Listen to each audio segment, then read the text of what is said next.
స్వర్ణాంధ్ర, స్వచ్ఛాంధ్ర సాధనకు చేయి కలిపి కలిసికట్టుగా అందరం ముందుకు సాగాలని, అందుకోసం ప్రతి నెల మూడో శనివారం స్వర్ణాంధ్ర, స్వచ్ఛాంధ్ర కార్యక్రమాలు నిర్వహిస్తామని మండల అభివృద్ధి అధికారి సత్యం పిలుపునిచ్చారు.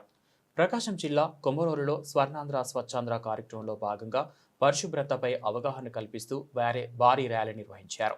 పంచాయతీ అభివృద్ధి అధికారి జనార్దన్ రెడ్డి ఆధ్వర్యంలో కార్యక్రమాన్ని ఏర్పాటు చేయగా మండల అభివృద్ధి అధికారి సామికొమ్ము సత్యం, ఉప మండల అభివృద్ధి అధికారి చెన్నారావు పాల్గొన్నారు. సచివాలయంలోని అన్ని శాఖల ఉద్యోగులు, వెలుగు విఓఏలు, ఎస్బీఎన్ఆర్ఎం ప్రధాన పాఠశాల విద్యార్థులు పాల్గొనగా సచివాలయం నుంచి బస్సులు ఆగు ప్రాంతం వరకు రాష్ట్ర ప్రధాన రహదారిలో భారీ ర్యాలీ నిర్వహించారు. అనంతరం బస్సులు ఆగు ప్రాంతంలో పారిశుద్ధ్య కార్మికులచే పరిసరాలను శుభ్రం చేయించి బ్లీచింగ్ చల్లించారు. ప్రజలతో కలిసి స్వచ్ఛ ఆంధ్ర ప్రతిజ్ఞ చేయించారు. ఈ సందర్భంగా మండల అభివృద్ధి అధికారి సత్యం మాట్లాడుతూ జాతిపిత మహాత్మా గాంధీ గ్రామాలు పరిశుభ్రంగా ఉంటేనే దేశం పరిశుభ్రంగా ఉంటుందని తప్పించారని, ఆయన అడుగుచాడలలో నేడు కేంద్ర రాష్ట్ర ప్రభుత్వాలు స్వర్ణాంధ్ర, స్వచ్ఛాంధ్ర కార్యక్రమాన్ని నిర్వహిస్తూ పరిశుభ్రతకు ప్రాధాన్యత ఇస్తున్నాయని, ప్రజలందరూ కూడా అధికారులతో కలిసి స్వచ్ఛాంధ్ర కోసం ముందుకు కదిలి రావాలని, పరిసరాలను పరిశుభ్రత ఉంచుకోవాలని కోరారు. ఈ కార్యక్రమంలో వెలుగు విఓఏలు, సచివాలయ ఉద్యోగులు, పారిశుద్ధ్య కార్మికులు, విద్యార్థులు పాల్గొన్నారు.